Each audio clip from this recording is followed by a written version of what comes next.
was shot dead on the streets of London. They said, we want a senior police officer to come and see us. Them and the family waited 2.5 hours. They sent some little sergeant to read them the script. They sent that boy packing to Scotland Yard and said, bring us a senior officer. 3.5 hours later, the family left in disgust. No officer came down to speak to people, and they said, we're going to go to the police station to get answers. That's what led to the frustration in Tottenham. Hey, fuck shit, bro!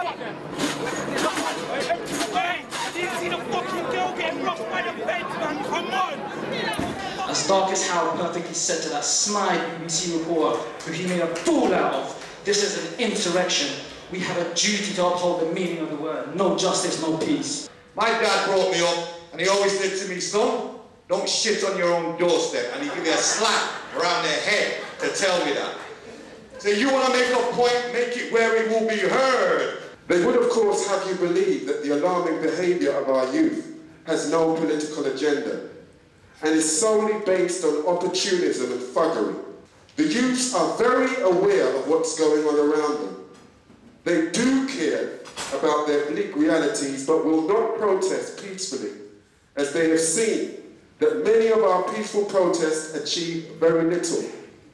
Society, then, has taught them that violence is the answer, and so we must take great responsibility as leaders who don't lead, teachers that don't teach, preachers that don't preach, and parents that often fail to lead by example.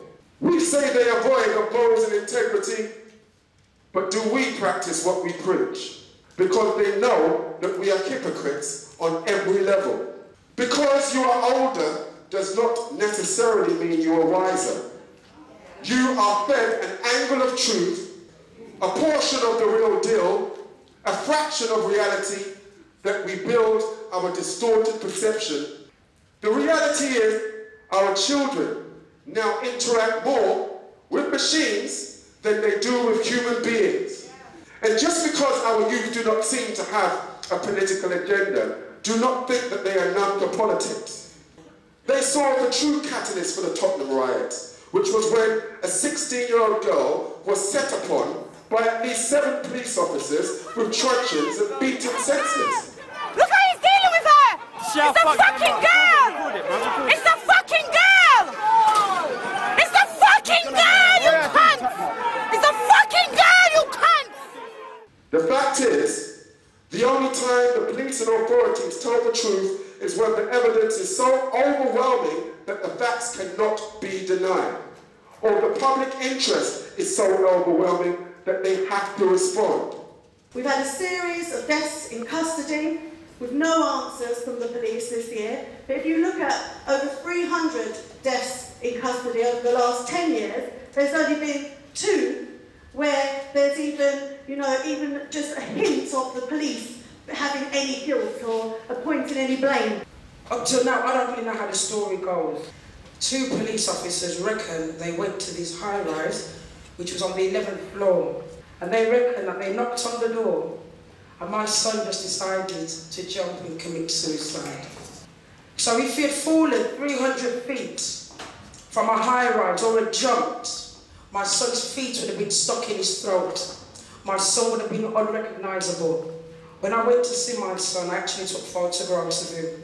My son was intact. He looked like he was fast asleep.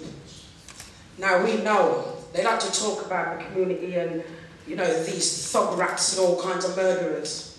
But the police are the biggest murderers going. If I murder, they will plaster my face all over the place. Everybody will know what I have done. They will drag me through the mud and shame and disgrace me. But what did these lot do? They hid. Up till now, not one officer's coming at my front door to give me one answer. I have had to wait months just to get the first post-mortem report. And we know my boy did not fall. We're comparing the newspapers from 2011 and 1981. And we're looking at the narratives that are being told and how they're being told and what is in those stories. And in those stories, we hear about the need for more policing, over-policing, the need for bullets and water cannons. And then we see here that out of those narratives, was no recognition of the seeds that triggered those things in the first place. How are we taking care of the story and the struggle? Because it is from the story that outlives the 3 days and will last for a generation. Because from the story where the policies come from, it's the story where the memory comes from, and it's the story where the mobilization comes from. And we've come to a space now where we have seen communities become scapegoated. But that is how the discourse and the story gets framed. And we lose what is really important.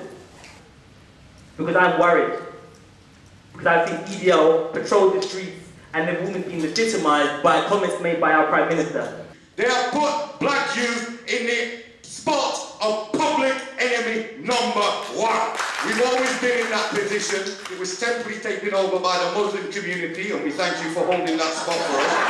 The recurring cycle of racism means that the victims have to change. The scapegoating community has to be the Irish community or the traveller community or the Asian community, and then it comes back to the black community again. So if any black folks in here thought that we were out of the fire because the Muslims were catching hell, well, we're waking up to that reality right now. If you are young and black, you are 26 times more likely to be stopped and searched than if you're young and white.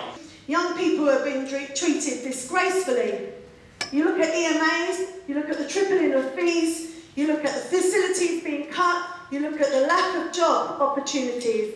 I come from the area of Brixton, Colarbelay. Youth unemployment 16 to 25, officially 65%. You and I know those figures don't represent the fullness of it. It's more like 80%. The majority of black youth today are unemployed, not in university. This is the reality for our young people. When you look at who's been involved, it's a generation of young people of every single race, black, white, Asian. It's not a black issue.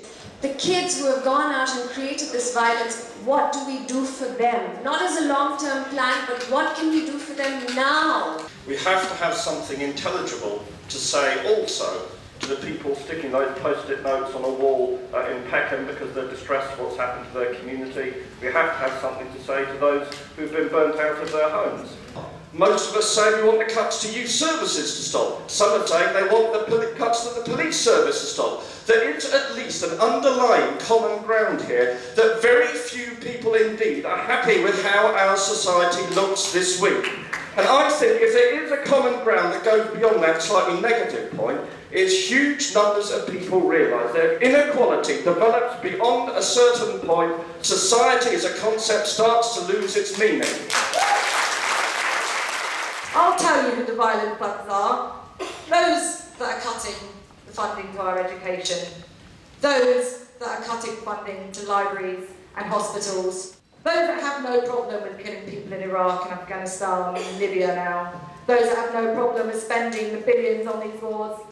Michael Gove dares to stand up today and condemn looting when he looted £17,000 of public money to furnish his second home. David Cameron dares to shake hands with firefighters when he's destroying their pensions. The major political parties that are in power have allowed to be constructed a society of looters. There were ministers there, ex-ministers, who soon after retiring as ministers became consultants or directors of companies they'd awarded contracts to when in office.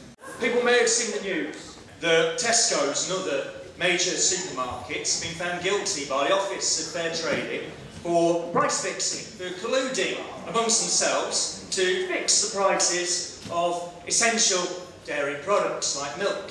The cost of this to the consumers, to all of us, is estimated to be £273 million. That's £273 million that they've looted from us. And then we come to the real looters. They didn't wear hoodies, they didn't smash things up, they just had to go into the city, speculate with our money and destroy a whole economy. Whereas actually what's happened over the last few weeks, last few days, is another group have come and said, we've got the same morals as you. That we can take and grab what we can because we don't care about the consequences, Kids motivated by the consumerism that they've been sold from the 1980s onwards by Thatcher and every successive government, Labour and Tory. We now have in London, what is it? The top 10% of the richest people have wealth 300 times the bottom 10%. We now have directors of FTSE companies whose wages have gone up to 168 times that of the average worker of their company. In Nottingham, 2 nights ago, 6 police stations were attacked. Now, you don't attack police stations to get a pair of trainers. It is not an oversimplification to say it happens because of class and it happens because of power. The 2 women, young women on BBC, interviewed on BBC, who were involved in the riots in Croydon, saying it's because we want to show the rich that we can do what we want. A man, a citizen who was helping to protect Clapham Junction at the time of the riot, saying, do you know, they were chanting at us, you are rich and we are poor.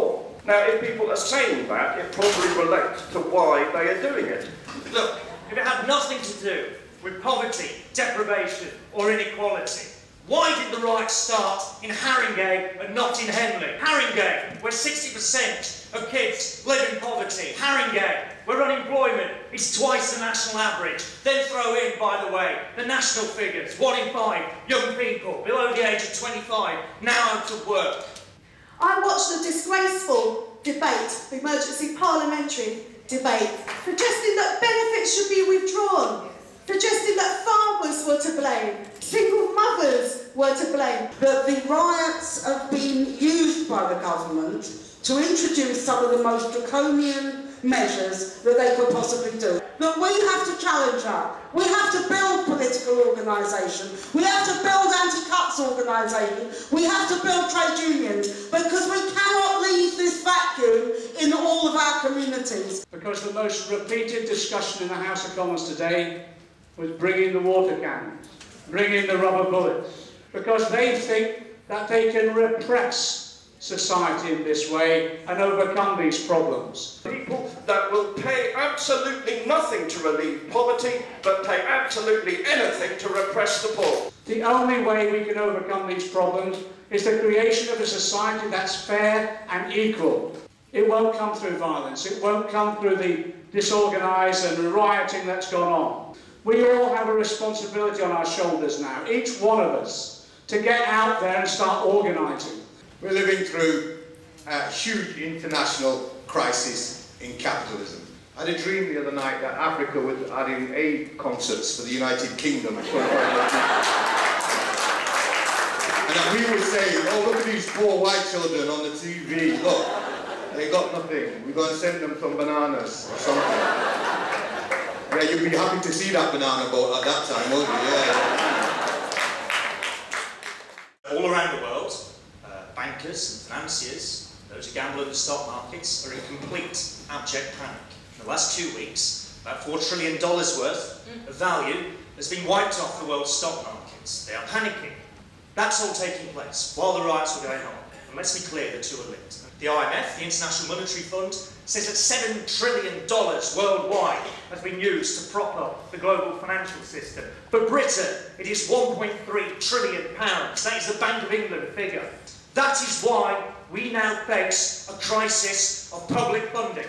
The austerity that we face, the austerity that is already producing the results we see in London and other cities, that austerity is because of the bankers, not because of us. If you cut spending in a recession, you damage and wreck entire economies. We've known this since the 1930s. We've known this. You pull out money from the economy, everyone suffers. We have a discredited ruling elite, a ruling class in this country. It's been discredited by war. It's got discredited politicians who shame themselves with their expenses. It's got discredited bankers and the feckless rich, discredited media, and even before recent events, a police force largely discredited. And it's this elite which is not only presiding over what's happened this week, but it's facing an enormous economic wave coming towards us as the unresolved crisis of 2008 turns into a sovereign debt crisis. And when that wave crashes down on our society under these circumstances, unless we have something to say about how things should change, we are looking at a disaster.